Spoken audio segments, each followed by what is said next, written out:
my favourite topics, and one that many, many people have heard me talk about ad nauseum, probably is the word on this one, but with reason. I'm going to talk about agency agreements again.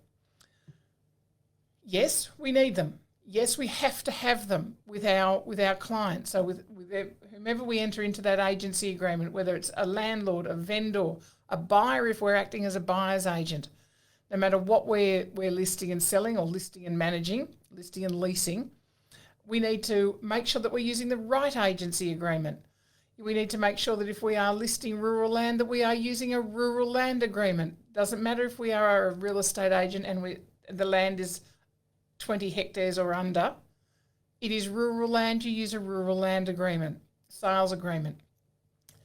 So that's the first one. Check that it's the current one. Check that it's not, I've seen agency agreements when we've been in doing compliance audits that predate the 2020 Act. Just because the agency had a pad of old agency agreements, they decided they use them. Best option there is always to, whomever you get your agency agreements from, get them online, make sure they're live. So the easiest way, they're being updated, they're the right version. So, whether you're using, ADL or EAC or REI, doesn't matter which agreement you're using, just making sure that it is a current agreement.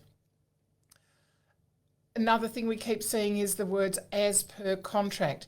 Now, interestingly, and again, I've spoken about this a number of times in Facebook and newsletters, and all of our trainers talk about it in class, is that we have actually seen a warning letter issued to an agent from Fair Trading about not using the line as per contract. When you list a property, 99.9% of the time, that vendor will not be providing you with a contract for sale.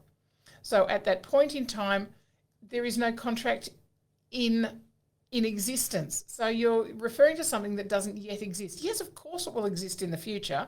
And yes, of course it needs to exist before you go to market. But this agency agreement is a contract between you and your vendor.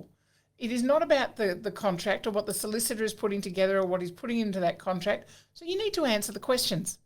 If it's talking about, what inclusions, it's talking about anything relating to encumbrances on the property, then you should be, if you don't know an answer to it, if your vendor doesn't have an answer, then none known to agent, none identified by vendor, nil. Much better options. It's showing that you've actually considered the issue and that you're actually having a think about what it is that you're doing. So make sure that you're answering the questions, not leaving blank spaces, not writing no, not writing N/A, which is, what does it stand for? Not available, not applicable, not at home, whatever. But fill it in. So also what we're seeing a lot of not being answered are the disclosure requirements in your agency agreement. So all of those issues that surround material fact, you need to make sure that is filled in. Prove that you've actually had the conversation with the vendor. It actually states the vendor must complete this item. Now, yes, you can sit there and ask the question and tick it. The vendor is, however, signing that agency agreement as they are agreeing to everything in there. If you're not putting anything in there, if you're not bothering to ask those questions and get those ticked yes or no, or get more information on it, then you're not completing the job. You actually have to finish the agency agreement for it to be valid.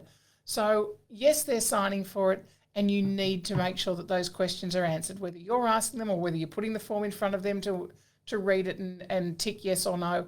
But you're having the conversation, and that part of the agency agreement proves that you've had that conversation.